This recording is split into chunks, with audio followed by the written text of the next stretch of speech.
بسم الله الرحمن الرحيم نحمده ونصلي ونسلم على رسوله الكريم أما بعد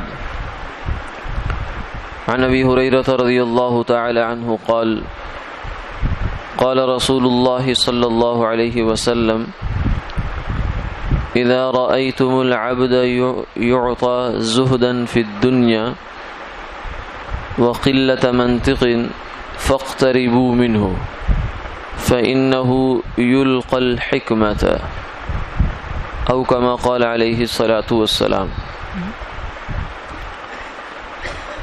سیدنا ابو ہریرہ رضی اللہ تعالی عنہ سے مروی ہے کہ رسول اللہ صلی اللہ علیہ وسلم نے یہ ارشاد فرمایا کہ جب تم کسی بندے کو دیکھو کہ اسے دنیا میں بے رغبتی اور زہد عطا کیا گیا اور گفتگو کی قلت اس کو عطا کی گئی، کم گوئی، تو تم اس کے قریب ہو جاؤ، کیونکہ اس کو حکمت کا القاء کیا جاتا ہے۔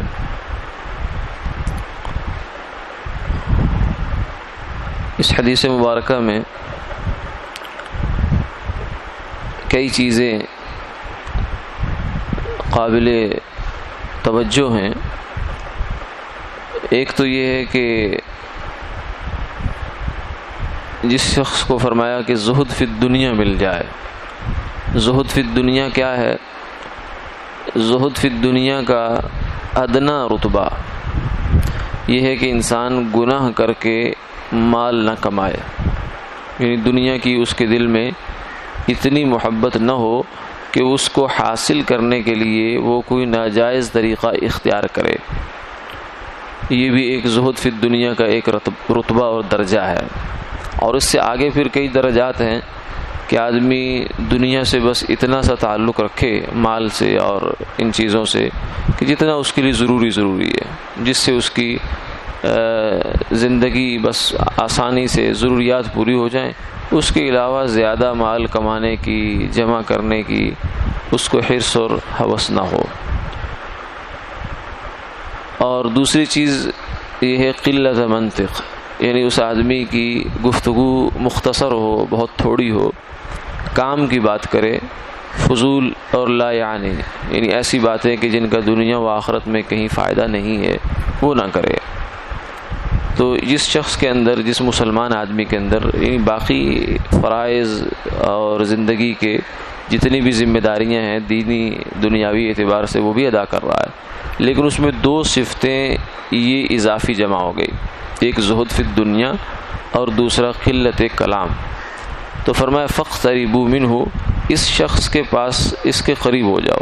کیوں قریب ہونا؟ اس لیے ہے کہ دنیا کا یہ ضابطہ مسلم ہے کہ انسان جس آدمی کے قریب ہوتا ہے اور جس کی آدمی کی صحبت میں، مجلس میں جاتا ہے، بیٹھتا ہے، تو اس کا اثر اس پر لازمی پڑتا ہے، حتیٰ کہ یہ اثر تو جانوروں کا بھی انسان پر پڑتا ہے۔ حدیث پاک میں آتا ہے کہ اونٹ چرانے والے لوگ، ان کے اندر کینہ ہوتا ہے عام طور سے، الا ماشاء اللہ، کیونکہ اونٹ کے اندر کینہ ہوتا ہے، وہ غصے کو دبا لیتا ہے اور کسی مناسب موقع کے انتظار میں رہتا ہے۔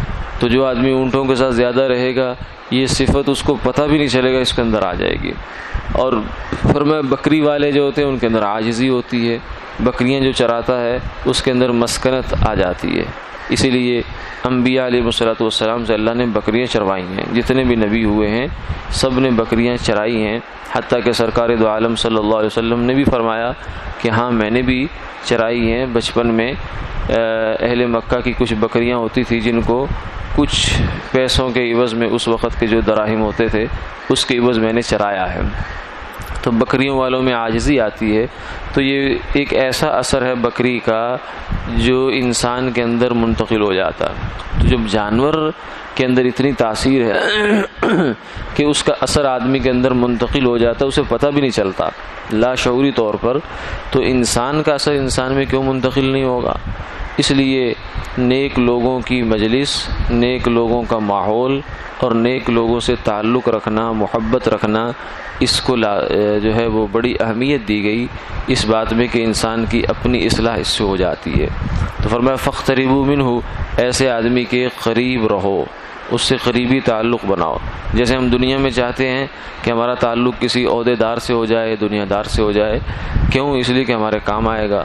تو ایسا تعلق اللہ والوں سے بھی اور اس انسان سے بھی بنانا چاہیے۔ فَإِنَّهُ يُلْقَى الْحِكْمَةَ، کیونکہ اس سے تمہیں بڑی سمجھداری کی باتیں ملیں گی، کیونکہ اس اللہ کی جانب سے سمجھداری کی باتیں اور حکمت کی باتوں کا القاء ہوتا ہے۔ اللہ تعالیٰ اس کے دل میں ایسی ایسی باتیں ڈالتے ہیں کہ جو آپ پلے باندھ لے گا انسان تو اس کی دنیا و آخرت دونوں سنور جاتی ہیں۔ تو اللہ والوں کی مجلس میں جانے کا یہ فائدہ ہوتا ہے کہ وہ ایک آدھ بات فرما دیتے ہیں، آدمی اس کو سن لیتا ہے، دل میں اتر جاتی ہے، زندگی کی کایا پلٹ جاتی ہے۔ یا آدمی کسی سخت پریشانی میں، مشکل میں ہوتا ہے تو بات سننے سے اس کو اللہ تعالیٰ اس کی پریشانی کافور فرما دیتے ہیں، ختم فرما دیتے ہیں۔ تو یہ فائدہ ہو جایا کرتا ہے ایسے لوگوں کے قریب رہنے کا جن کے اندر دو صفتیں ہوں، زہد فی الدنیا، دنیا کی محبت نہ ہو۔